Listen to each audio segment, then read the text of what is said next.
Hi friends, welcome to nature's divine tarot. ఎలా ఉన్నారు? అందరు బాగున్నారా? ఈరోజు వీడియో వచ్చేసి మీ పర్సన్ యొక్క లవ్ ఫీలింగ్స్, మీ మీద ఏమాత్రం ప్రేమగా ఫీల్ అవుతున్నారు, అసలు ఫీల్ అవుతున్నారా లేదా, మనసులో ఏమనుకుంటున్నారు మీ గురించి. ప్లీజ్ యూనివర్స్, ప్లీజ్ చూసే యూనివర్స్ యొక్క పర్సన్ ఏమైనా లవ్ ఫీలింగ్ ఉందా, తన మనసులో ఏమనుకుంటున్నారు, ఏం మెసేజెస్ పంపిస్తున్నారు. ప్లీజ్ యూనివర్స్, ప్లీజ్ చూసే వ్యూవర్స్కి తన పర్సన్ ఏమైనా లవ్ మెసేజెస్ చెప్తున్నారా. ప్లీజ్ యూనివర్స్, ప్లీజ్ ప్లీజ్ దయచేసి యాగ్రెట్ రీడింగ్ ఇవ్వండి. ఫస్ట్ కార్డ్స్ నేను ఇదే తీస్తున్నాను ఈరోజు. Love messages.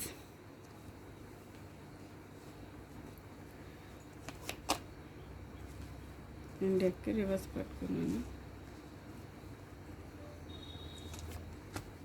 ఇవి మీ పర్సన్ యొక్క లవ్ మెసేజెస్. వీటిల్లో మనం రివర్స్ వచ్చినా ఇబ్బంది పడాల్సిన అవసరం అయితే లేదు. ఈ కార్డ్స్ ఎలా వచ్చినా కూడా స్ట్రైట్ మీనింగే వస్తుంది. సో భయపడకండి. Okay okay okay.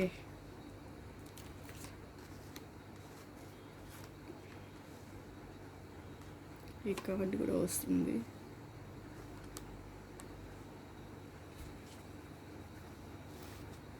ఇంకొక కార్డు తీసుకో. Okay, bottom of the deck వచ్చేసి no one can ever take your place in my heart. Bottom of the deck. Okay, ఇక్కడ ఫస్ట్ మీ పర్సన్ ఏం చెప్తున్నారు, ఇక్కడ you did not realise when you hurt me. ఎలా అయినా తీసుకోవద్దు, డు నాట్ కానీ సమ్. ఓకేనా? ఇక్కడ ఏంటి చెప్తున్నారు అంటే, మీరు ఎప్పుడో ఎందుకు ఏ విషయంలో హర్ట్ చేశారో తెలియదండి మీ పర్సన్ని. ఈ పర్సన్ ఏంటి అంటే వాళ్ళ తప్పులు అన్నిటికన్నా మీ తప్పులు చిన్న తప్పైనా దాన్ని భూతద్దంలో పెట్టి చూస్తారు. అంటే మిమ్మల్ని మీ పర్సన్ ఎంత హర్ట్ చేసినప్పటికీ అది హర్టింగ్ కాదు, అది తన బిహేవియరు, అది తన నేచరు. ఓకేనా? కానీ ఇక్కడ మీరేదన్నా చిన్నగా, అది హర్టింగ్ కాకపోయినా చిన్నగా మాట అన్నా సరే అది తను చాలా భూతద్దంలో పెట్టి చూస్తారనమాట. సో చాలా పెద్దగా బాధపడిపోతారు మీ పర్సన్ మీరేదన్నా అన్నప్పుడు, మీరేదన్నా బిహేవ్ చేసినప్పుడు. ఈవెన్ ఎగ్జాంపుల్కి ఎలా చెప్పాలంటే, మీరు ఒక ఫోన్ చేస్తే మీ పర్సను మీరు లిఫ్ట్ చేయలేదనుకోండి, అదే పెద్ద విషయం. అది మీరు 100 సార్లు ఫోన్ చేసినా మీ పర్సన్ లిఫ్ట్ చేయలేదనుకోండి, అది నథింగ్, అది పనిలో ఉన్నారు. సో తనకైతే అలా చెప్పుకుంటారనమాట మీ పర్సను ఆన్సర్స్. మీకైతే ఇలా చెప్తారు. ఏదైనా కానీ తనకు అనుకూలంగా చెప్పుకునే పర్సన్ అని ఇక్కడ ఈ కార్డ్ ప్రకారం మనకు అర్థమవుతుంది. ఎందుకంటే మీరు తనని హర్ట్ చేశారు, అది మీకు అర్థం కావట్లేదు, మీరేమాత్రం కూడా రియలైజ్ అవ్వట్లేదు అని మీ పర్సన్ ఇక్కడ ఫస్టే ఇది చెప్తున్నారు. నేను చాలా బాధపడుతున్నాను, ఆ విషయం నీకు అర్థం కావడం లేదు, నువ్వు నన్ను ఎంతో బాధ పెట్టావు, అది నీకు అర్థం కావట్లేదు, ఏమాత్రం నువ్వు తెలుసుకోలేకపోతున్నావు అని ఫస్టే చెప్తున్నారు మీ పర్సన్ ఇక్కడ. You have changed a lot. మీరు చాలా చాలా చేంజ్ అయిపోయారంట. మీ పర్సన్కి ఇప్పుడు బాగా అది కనిపిస్తుంది, ఎక్కువ ఇదే వస్తుంది. అవును, చేంజ్ అవ్వకుండా ఎలా ఉంటారు మరి? ఇప్పుడు ఈ పర్సన్ ఇంత చేంజ్ తెప్పించారు కాబట్టి మీరు చేంజ్ అవుతారు, అవ్వాలి కూడా కదా. ఎప్పుడు ఏడుస్తూ ఎప్పుడు డిప్రెషన్లో ఉంటే ఈ పర్సన్ చూసి హ్యాపీగా ఫీల్ అవుతారు. ఎందుకంటే ఈ కార్డు ప్రకారం మీరు చాలా చేంజ్ అయిపోయారు అని మీ పర్సన్ చెప్తున్నారు.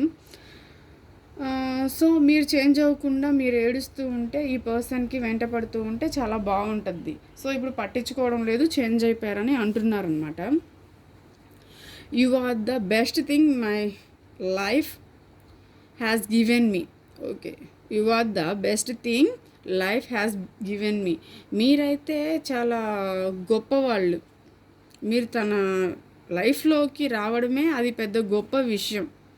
చాలా మంచిది, తనకి మంచి జరిగింది, ఒక గొప్ప పర్సన్ తన లైఫ్లోకి వచ్చారు అనేది తన మనసుకి తెలుసు. చెప్తున్నారు ఇక్కడ, ఆ దేవుడు నిన్ను లైఫ్లోకి పంపించి చాలా మంచి చేశారు, తన జీవితంలో ఒక మంచి జరిగింది అంటే అది మీరు రావడమే. అది ఈ పర్సన్ ఇక్కడ చెప్తున్నారు. మళ్ళీ అది ఒప్పుకుంటున్నారు మీ పర్సన్, మీరు మంచి వాళ్ళని, మీరు తన లైఫ్లోకి రావడం చాలా మంచిదని. ఇక్కడ I want to touch you. So ఇక్కడ మీ పర్సన్ ప్యాషనేట్ ఎనర్జీలో ఉన్నారు. సో దీనికి నేను ఎక్కువ ఆన్సర్ చెప్పలేను, మీకు తెలుసు కాబట్టి. I will always love you even if I don't say. Okay, ఇక్కడ మిమ్మల్ని మీ పర్సన్ ఎంతో లవ్ చేస్తున్నారు, ఎప్పుడు లవ్ చేస్తూనే ఉంటారు. తను బతికినంత కాలం కూడా మీ మీదే తనకి ఎక్కువ ప్రేమ ఉంటుంది అని మీ పర్సన్ చెప్తున్నారు. కాకపోతే ఆ విషయం మీకు తెలుసో తెలీదో, తను కూడా ఎప్పుడు ఎక్స్ప్రెస్ చేశారో చేయలేదో, నేను చేయలేదు, నీకు అంత ప్రేమ ఉంది అనే ఏ రోజు నేను మీకు చెప్పలేదు, చూపించలేదు. నువ్వు నమ్మినా నమ్మకున్నా, నేను చెప్పినా చెప్పకపోయినా సరే ఇక్కడ మీరంటే తనకి చాలా ఇష్టమని మీ పర్సన్ చెప్తున్నారు.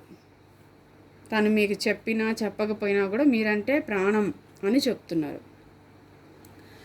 I cry for you but nobody knows. Okay, ఇక్కడ ఏంటి అంటే మీకోసం తను ఏడుస్తున్నారు. దట్టు ఎవరి కోసం అంటే మీకోసం ఏడుస్తున్నారు, కానీ అది ఎవరికి తెలియడం లేదు.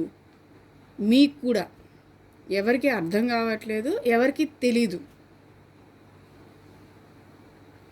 తనైతే చాలా బాధపడుతున్నారంట, చాలా ఏడుస్తున్నారంట.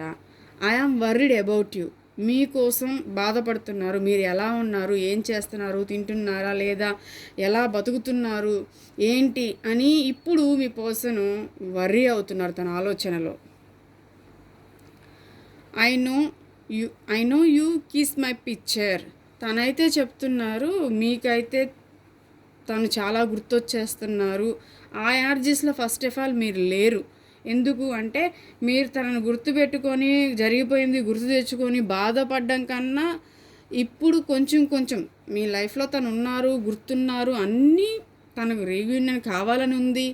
బట్ ఎగ్జాక్ట్గా మీరేంది అంటే ఇంకోటి కూడా ఆలోచిస్తున్నారు, ఈ రీయూనియన్ ఉంటే మళ్ళీ బాధపడాలేమో, నేను ఈ బాధ ఇంతటితో చాలులే, నాకు ఇప్పుడు రికవరీ అవుతున్నాను అనేది మీ దాంట్లో ఉంది. కానీ మీ పర్సన్ అనుకుంటున్నారు మీరు ఇంతకు ముందులాగే ఉన్నారని. మీరు 24/7 తన ఫోటోనే చూస్తూ ఉంటారు, ఇంకేం లేదు అని మీ పర్సన్ అనుకొని చెప్తున్నారు. ఇక్కడ చేంజ్ అయ్యారని తెలిసినప్పటికి కూడా ఇక్కడ మళ్ళీ ఈ మాట చెప్తున్నారు యాటిట్యూడ్తో మీ person. Please understand my situation. Okay, ఇక్కడ ఏంటి అంటే ఇప్పుడు మీ పర్సన్ నో కాంటాక్ట్లో ఉన్నదానికి, మీతో దూరంగా ఉంటున్నదానికి మీరు మీ పర్సన్ని అర్థం చేసుకోవాలి. తన ప్రాబ్లమ్స్ వల్ల తను అలా బిహేవ్ చేస్తున్నారని, తన ఏవైతే పర్సనల్ ప్రాబ్లమ్స్ ఉన్నాయో, థర్డ్ పార్టీ ఇష్యూస్ ఉన్నాయో, ఇవన్నీ కూడా మీరు దయచేసి అర్థం చేసుకోండి. అంటే ఎప్పుడు మీరే అర్థం చేసుకోండి. మీ పర్సన్ ఇక్కడ మిమ్మల్ని అర్థం చేసుకోరు. ఎందుకు చెప్తున్నానంటే ఇక్కడ కార్డ్స్ ప్రకారం చెప్తున్నా. ఇక్కడ రియలైజ్ అవ్వండి అని అడుగుతున్నారు కదా మిమ్మల్ని, మీరు హర్ట్ చేస్తారని అడుగుతున్నారు. ఇక్కడ ఏంటంటే అర్థం చేసుకోమని అంటున్నారు. అంటే ఎప్పుడు కూడా మీరు మీ పర్సన్ అర్థం చేసుకోవాలి, కానీ మీ పర్సన్ మిమ్మల్ని అయితే అర్థం చేసుకోరు. సిచ్యువేషన్స్ అందరికీ ఉంటాయి కదా. ఇప్పుడు సిచ్యువేషన్ అనేది మీకు చాలా సిచ్యువేషన్స్ ఉంటాయి, మీకు చాలామంది ఉంటారు రెస్పాన్సిబిలిటీ తీసుకోవాల్సిన వాళ్ళు. మీ పేరెంట్స్ కావచ్చు, మీ లైఫ్లో ఎవరైనా కావచ్చు, మీ లైఫ్లో మీకు చాలా రెస్పాన్సిబిలిటీస్ ఉంటాయి కదా. ఇక్కడ ఈ పర్సన్ నన్ను అర్థం చేసుకోండి అంటే మిమ్మల్ని అర్థం చేసుకునే వాళ్ళు ఎవరు? అర్థం చేసుకోవాల్సిన ఈ పర్సనే మిమ్మల్ని అర్థం చేసుకోలేదు, ఏ రోజు అర్థం చేసుకోలేదు. అర్థం చేసుకొని ఉంటే మీరు పడిన స్ట్రగుల్స్కి ఇలా మీ పర్సన్ ఆలోచించరు కదా. సో ఇక్కడ మీరు అర్థం చేసుకోండి అని అంటే పరిస్థితుల్ని ఒకరే అర్థం చేసుకోవాలా? 24/7 365 days ఒకరే అర్థం చేసుకోవాలా? ఇంకొకరు అర్థం చేసుకోరా? ఇక్కడ ఏంటి అంటే మీరెలా ఉన్నారో మీ పర్సన్ అలా లేరండి. మీ థింకింగ్ ఎలా ఉందో మీ పర్సన్ థింకింగ్ అలా లేదు. సో ఇక్కడ అదే ప్రాబ్లం అనమాట. ఎంతసేపు మీరు అర్థం చేసుకొని అలుసైపోయారు. సో అందుకని మీ పర్సను బాధ పడేవాళ్ళని ఇంకా బాధ పెడతారంటారు కదా, అలాగా మీరు ఎప్పటికీ అర్థం చేసుకుంటూనే ఉండండి అని చెప్తున్నారు ఇక్కడ మీ పర్సన్. తన సిచ్యువేషన్కి తగ్గట్టుగా మనుషులు మారిపోకూడదు. ఫస్ట్ ఆఫ్ ఆల్ సిచ్యువేషన్ని ఫేస్ చేయలేనప్పుడు ఈ పర్సను మీ లైఫ్లోకి రాకూడదు. ఫస్ట్ వచ్చి నా సిచ్యువేషన్ని అర్థం చేసుకో, సిచ్యువేషన్కి తగ్గట్టు మోల్డ్ అవ్వకూడదు కదా. సిచ్యువేషన్స్ ఏవైనా మనం ఫేస్ చేయడానికి రెడీగా ఉండాలి కదా. అలాంటప్పుడు ఏ పని మనం చేయకూడదు. నాకు ఫ్యూచర్లో ఇలాంటి పరిస్థితులు వస్తాయి, నా ఫ్యూచర్ ఇలా మారిపోతుంది, ఇలా అన్నీ ఆలోచించుకొని మనం ఒక పని చేయాలి. ఒక పని చేసిన తర్వాత అవతల వ్యక్తి జీవితంతో ఆడుకోకూడదు ఫస్ట్. సో అందుకని ఇక్కడే నేనేం చెప్తున్నా అంటే సిచ్యువేషన్స్ అర్థం చేసుకోండి. పరిస్థితులు తగ్గట్టు మీరు మారిపోతే మీలాగే ఎదుటి వ్యక్తికి కూడా పరిస్థితులు ఉంటాయి కదా. మరి ఆ పరిస్థితులకు తగ్గట్టు మీరు మారలేదు కదా. మీరు పరిస్థితుల్ని ఫేస్ చేశారు, ప్రాబ్లమ్స్ని ఫేస్ చేశారు, మీ ఫ్యామిలీస్ని ఫేస్ చేశారు, ఇన్ని ఫేస్ చేశారు. మరి ఈ పర్సన్ ఏం చేస్తున్నారు? ఏం ఫేస్ చేయలేదు. ఈ పర్సన్ ఒకటేనమాట, ఎంతసేపు నేను కంఫర్ట్ జోన్లో ఉంటాను, నేను సేఫ్గా ఉంటాను, మీరు అర్థం చేసుకొని మీరే ప్రాబ్లమ్స్ ఫేస్ చేయండి. ఈ మాట సిచ్యువేషన్ అనేది ఇక్కడ తీసుకురాకూడదు. మీ పర్సను ఇలా వచ్చింది అంటే అందరికీ ఉంటాయి situations. Why did not understood your love, now I regret. Okay, ఇప్పుడు అంటే ఇన్ని రోజులు కూడా మీ ప్రేమ అనేది మీ పర్సన్కి అర్థం కాలేదండి. ఇప్పుడు మీ ప్రేమ అనేది దాంట్లో ఉన్న లాయల్టీ కానివ్వండి, ట్రూ లవ్ అనేది మీ పర్సన్కి ఇప్పుడు అర్థమవుతుంది. సో ఇన్ని రోజులు నేను మీ లవ్ని అర్థం చేసుకోలేదు అని చెప్పి ఇప్పుడు రిగ్రెట్ ఫీల్ అవుతున్నారు, ఇప్పుడు బాధపడతా ఉన్నారు మీ పర్సన్. సో మనం ఒకసారి దీన్ని క్లారిఫై, ఇది ఇక్కడ ఇలా ఎందుకు అంటున్నారో ఒకసారి క్లారిఫై చేద్దామని నేను క్లారిఫై చేస్తున్నాను. ప్లీజ్ యూనివర్స్, చూసే యూనివర్స్ యొక్క పర్సన్ ఇక్కడ ఏం హర్ట్ చేశారు, ఎందుకు అని ఇలా ఫీల్ అవుతున్నారు, దయచేసి యాక్యురేట్ రీడింగ్ ఇవ్వండి. ప్లీజ్ క్లారిఫై చేయండి.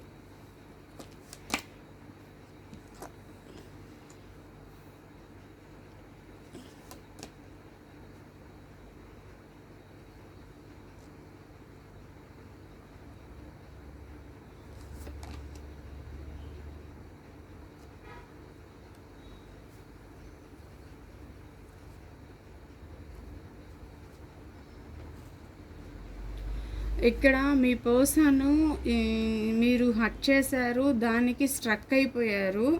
ఏదో ఒక చిన్న విషయము, అది మీ ఫ్యామిలీ సైడ్ మీ పర్సను, మీరు మీ ఫ్యామిలీ సైడ్ యాక్షన్ తీసుకున్నట్టుగా మీ పర్సన్ అనుకున్నారు.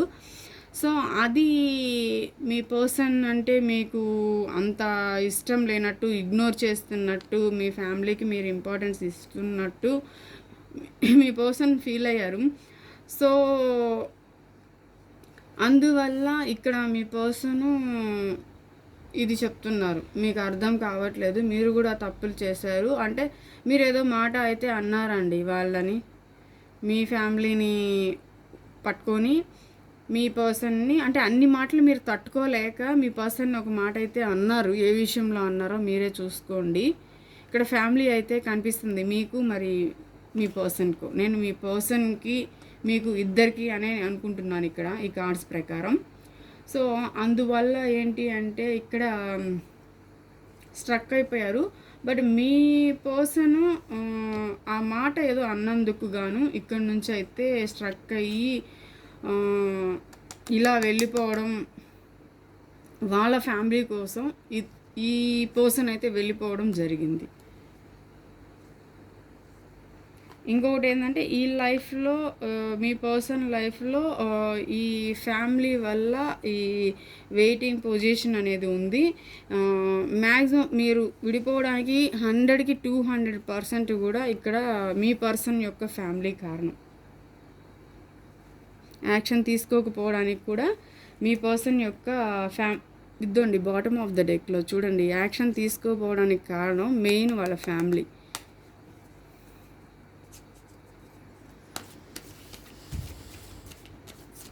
ఫ్యామిలీ అంటున్నాను అంటే నేను ఇక్కడ నాట్ ఓన్లీ ఫాదర్ వాళ్ళు కాదండి, ఆల్రెడీ ఇక్కడ మ్యారేజ్ అయిన వాళ్ళు. ఎందుకంటే నాకు మ్యారేజ్ కార్డు అక్కడ వచ్చింది, ఇక్కడ ఫ్యామిలీ కార్డు వచ్చింది. ఓకేనా, నేను ఇవి తీసుకోవట్లేదు. Okay, please universe change. ఇక్కడ ఎందుకు మారిపోయారని అంటున్నారు. Please universe, please please please.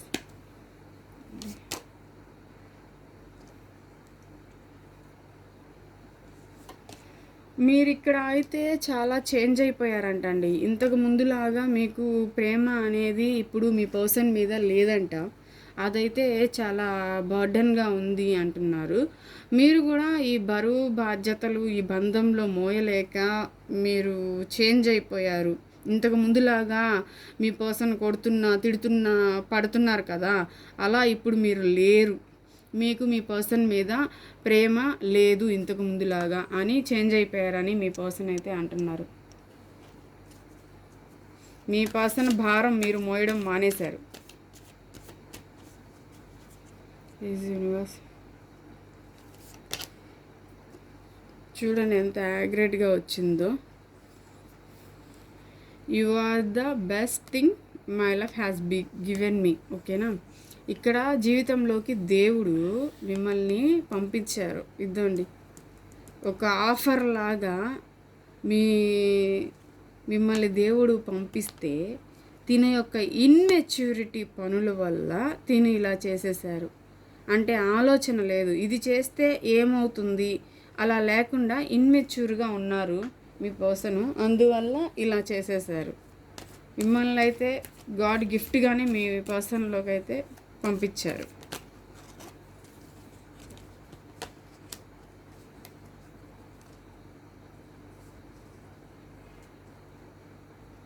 ఇక్కడ ఇంకోటి ఏంటి అంటే ఏ భగవంతుడు మీ పర్సన్ దగ్గరికి మిమ్మల్ని ఒక గిఫ్ట్ లాగా ఇంత మంచి పర్సన్ని పంపిస్తే మీ పర్సను అసలు ఒక కష్టం అనేది ఈ రిలేషన్లో పడలేదండి. చాలా చాయిసెస్ చూసుకొని ఒకరితో అయితే మ్యారేజ్ చేసుకున్నారు మీ పర్సన్.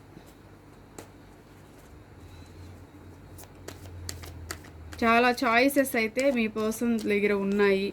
చాలా చాయిసెస్ అయితే చూసి మిమ్మల్ని కాదనుకొని వేరే వాళ్ళని అయితే చేసుకున్నారు. మీకోసం ఎలాంటి స్ట్రగుల్ మీ పర్సన్ ఫేస్ చేయలేదు.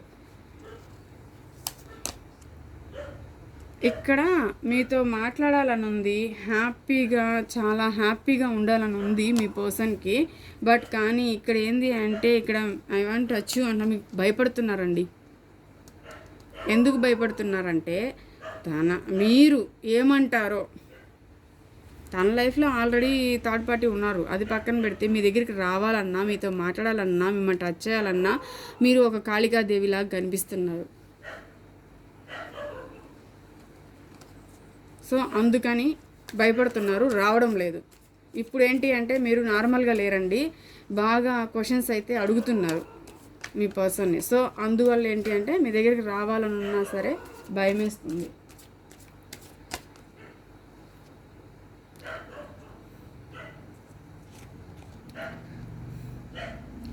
చూడండి ఇక్కడ ఏంటి అంటే మీతో చెప్పినా చెప్పకపోయినా అంటే మీరంటే చాలా ఇష్టం అని చెప్పి తన చుట్టుపక్కల వాళ్ళందరికీ తెలుసంటండి.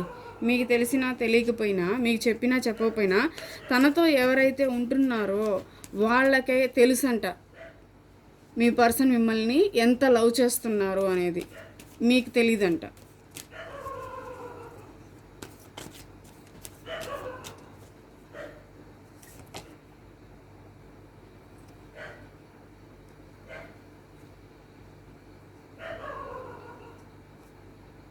సో అద్దండి అక్కడ మీ పర్సన్ ఏంటి అంటే మీకు తెలీదు తను ఎంత లవ్ చేస్తున్నారు అనేది. ఎందుకు అంటే ఏ రోజు మూవ్ అవ్వలేదు మీ దగ్గర, చెప్పలేదు మీ దగ్గరకు వచ్చి. సో చెప్పనట్టు ఉన్నారనమాట. ఏదో ఇష్టం అంటే ఇష్టం, కానీ తనకి మీరంటే చాలా ప్రాణం, అది మీకు తెలీదు. బట్ మీ పర్సన్ అయితే అందరికీ చెప్పున్నారు మీరంటే ఎంత ఇష్టమో అనేది. వాళ్ళకి చుట్టుపక్కల వాళ్ళందరూ, తనతో ఉన్న వాళ్ళకి బాగా తెలుసంట. మీ దగ్గరికి రావాలని ఉంది కానీ భయపడుతున్నాడు. ఖచ్చితంగా వస్తారు మీ పర్సన్ అయితే.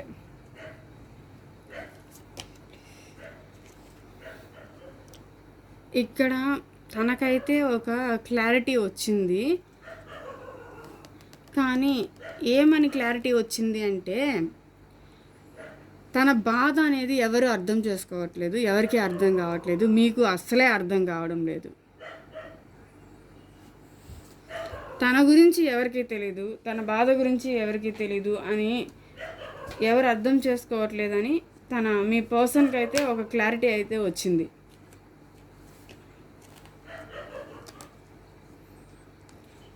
సో ఇక్కడ ఏంటి అంటే, తన లైఫ్లో తను క్లియర్గా ఒక స్టెప్ అయితే తీసుకోవాలి అనుకుంటున్నారు, రిస్క్ స్టెప్ అయితే తీసుకోవాలి. ఇలా అంతా తన చుట్టూ బాధ పెట్టే వాళ్ళు ఎవరు ఉండకూడదు.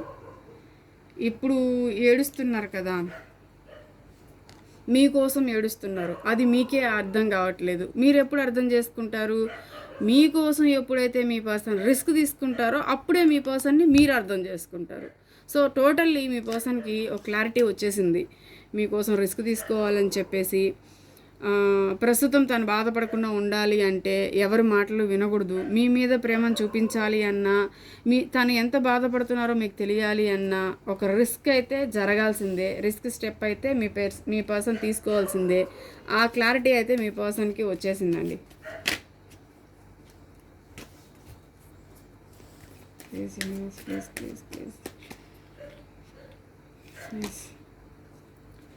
ఇక్కడ మీ పర్సన్ బాధపడుతున్నారండి. అంటే మనసులో మీ పర్సన్కి మీ మీద చాలా బాధ ఉంది, మీరు చాలా గుర్తొస్తున్నారు, మీకోసం రిస్క్ తీసుకోవాలి అని ఉంది, అన్నీ ఉన్నాయి, అన్నీ తెలుసు, ఏం జరిగింది అంతా తెలుసు, చాలా బాధపడుతున్నారు. బట్ ధైర్యం లేదు, మీ దగ్గరికి రావాలంటే ధైర్యం లేదు.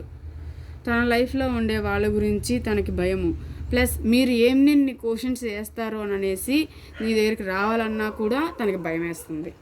టోటల్లీ ఈ పర్సన్ పైకి గంభీరంగా ఉంటారు, లోపల మాత్రం ఏం లేదు, ధైర్యం లేదు.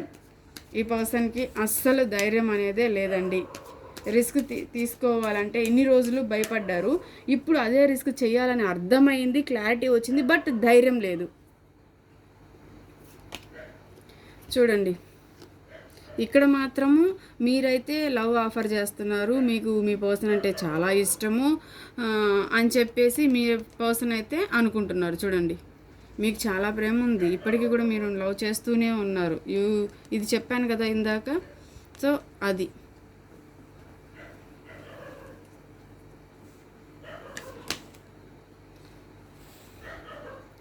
ఇక్కడ ఏంటి అంటే, ఇప్పుడు మీ పర్సన్ని మీరు అర్థం చేసుకోవాలి. మీకు అన్నీ ఉన్నాయి, అంతా సేఫ్గానే ఉంది అని మీ పర్సన్ అయితే అనుకుంటున్నారు. బట్ మీ అంత స్వాతంత్రాలు మీ పర్సన్కి లేవంట. సో అందువల్ల మీ పర్సన్ మీలాగా సఫిషియంట్ పర్సన్ కాదు, ఫ్రీడమ్ పర్సన్ కాదు. మనీ పరంగా కానివ్వండి, ఇంకా ఇంట్లో సిచ్యువేషన్స్ పరంగా కానివ్వండి, మీ పర్సను అంత సఫిషియంట్ పర్సన్ కాదు, ఫ్రీడమ్ లైఫ్ ఉన్న పర్సన్ కాదు. సో ఇక్కడ ఏంటంటే అన్ని విధాల ఈ పర్సను మీలంత సఫిషియంట్ పర్సన్ కాదు అని చెప్తున్నారు. సో అందుకని మీకున్న సకల సౌకర్యాలు ఈ పర్సన్కి లేవంట. అది మీరు ఇక్కడ అర్థం చేసుకోండి అంటున్నారు. ఒకటే చెప్తున్నారు, నేను మీలాగా కాదు, మీకున్న సౌకర్యాలు నాకు లేవు, నీకున్నంత ధైర్యం కానీ నీలాగా నీ ఇంట్లో వాళ్ళని నువ్వు అన్నిటినీ కూడా చక్కదిద్దుకోగలవు, బాగా చక్కదిద్దుకుంటావు, ఇలా చేసే అంత కెపాసిటీ నాకు లేదు అని మీ పర్సన్ చెప్తున్నారు. Please please please please.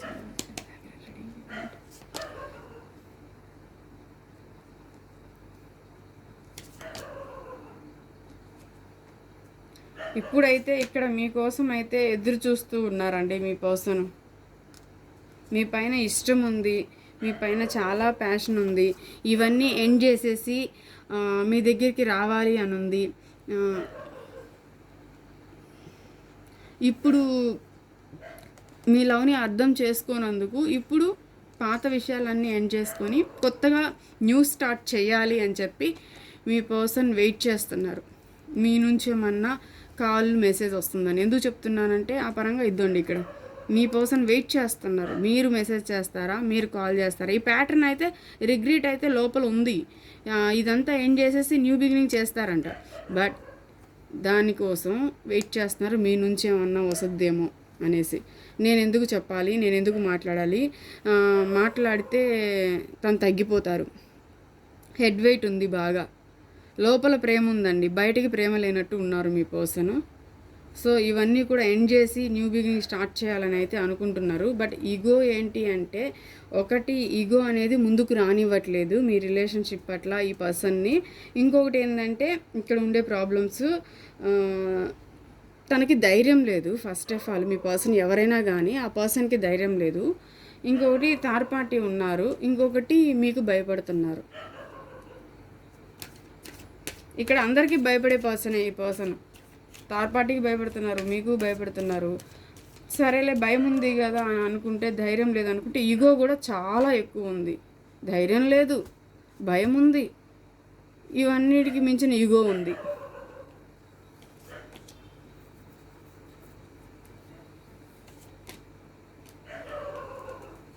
చూడండి, ఇక్కడ మనం క్లారిఫై చేస్తే ఈ 2 కార్డ్స్ వచ్చాయి మనకి.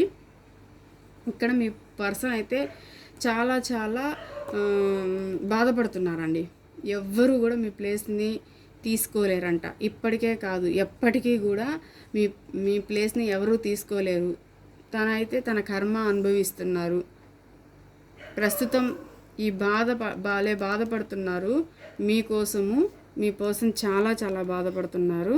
ఇప్పుడు తను పడే బాధ తన కర్మ.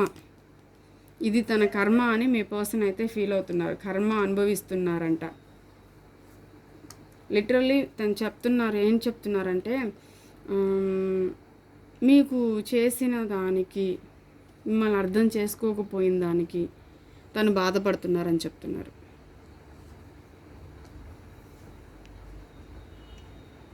మీకు ఏంజల్ గైడెన్స్ చూద్దాము ఏమొస్తుందో.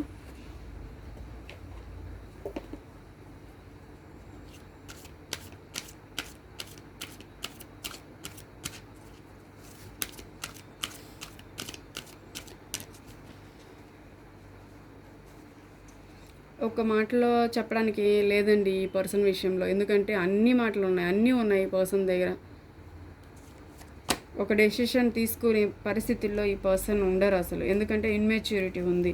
ఇంకొకటి ఏంటంటే, బోల్డ్ స్టెప్ తీసుకునే ధైర్యం లేదు మీ పర్సన్కి. మీలాగా కాదు, అది తనే చెప్తున్నారు. నేను మీలాగా కాదు అని చెప్తున్నారు. మీ అంత ధైర్యం లేదు, మీ అంత ఇది లేదు నాకు అని మీ పర్సన్ ఇక్కడ చెప్పేశారు ఆల్రెడీ.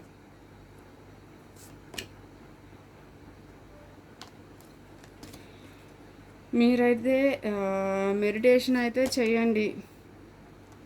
సిచ్యువేషన్ అయితే ఖచ్చితంగా ఇంప్రూవ్ అవుతుంది. మీరు బాధపడద్దు, మీకు యూనివర్స్ తోడున్నారు. Bottom of the deck yes వచ్చింది మనకి. సో ఇదంతా కూడా మీరు ఏదైతే అనుకుంటున్నారో ఆ ఆన్సరే వస్తుంది. ఈ సిచ్యువేషన్స్లో నుంచి మీ పర్సన్ ఖచ్చితంగా బయటకు వస్తారు. కాకపోతే టైం పడుతుంది. ఎందుకంటే ఇక్కడ పెంటికల్ ఎనర్జీ ఉంది కాబట్టి చాలా లేట్. ఇక్కడ ఏంటంటే, ఇక్కడ ఈ పర్సన్ స్టార్ట్ అవుదామా వద్దా, ఓకే స్టార్టింగ్లోనే ఉన్నారు. అంటే ఏదైనా సరే వర్క్ స్టార్ట్ చేయడానికే ఉన్నారు, ఆ పని చేయడం రెడీ అయ్యారు. బట్ మూమెంటే కష్టంగా ఉంది. సో నిదానంగా తీసుకున్న మంచి డెసిషన్ అనేది తీసుకుంటారు. యూనివర్స్ మీకు మంచి పాజిటివ్ ఎనర్జీస్ ఇచ్చింది. సో నిదానంగా అయినా సరే మంచి డెసిషన్ తీసుకుంటారు ఆ పర్సన్. అందుకని మీరు ఏం చేస్తారంటే, మీరు ఇప్పుడు ఎలా ఉన్నారో అలా కొంచెం కొంచెం బయటకు వస్తున్నారు. మీ లైఫ్లో మీరు ఎక్కడ వెనక్కి తిరిగి చూడకుండా మీ పనులు మీరు చూసుకోండి. మీ హెల్త్ మీరు ఇంప్రూవ్ చేసుకోండి. మెడిటేషన్ చేయండి, ఓకేనా. ఏదన్నా ప్రాబ్లం ఉంటే యూనివర్స్కి వదిలేసేయండి. యూనివర్స్కి ఎక్కువసేపు మీరు ఇట్లా మెడిటేషన్ చేయడం వల్ల, లేదంటే ఇంకేదన్నా పూజ కానీ ఏదన్నా చేసుకుంటూ ఉండడం వల్ల దాంట్లో నుంచి మీకు ఒక ఆన్సర్ ఆ భగవంతుడే మీకు ఆటోమేటిక్గా పంపిస్తారు. మీకు తెలుస్తుంది అప్పుడు, ఓ ఇలా చేయాలి అనేది తెలుస్తుంది. అంటే మీ యొక్క మనసుకి, బ్రెయిన్కి అర్థమవుతుంది అనమాట. ఓ ఇలా చేసుకోవచ్చు అనే ఒక ఊహ అనేది భగవంతుడు మీకు ఇస్తారు. అలా మీరు మెడిటేషన్ చేసుకోవల్ల, లేదంటే దేవుని ధ్యానంలో ఉండడం వల్ల, పూజ చేసుకోండి, ఏదైనా సరే కానీ. ఓకే, ఇక్కడ అందువల్ల ఏంటి అంటే మీ సిచ్యువేషన్ అయితే ఇంప్రూవ్ అవుతుంది. మీరైతే బాధపడకండి. ఓకే ఫ్రెండ్స్, ఈరోజు రీడింగ్ ఇది. ఎవరికి రిజనేట్ అయితే వాళ్ళు తీసుకోండి. దయచేసి లైక్ చేయండి, షేర్ చేయండి, సబ్స్క్రైబ్ చేయండి. Thank you so much. Bye.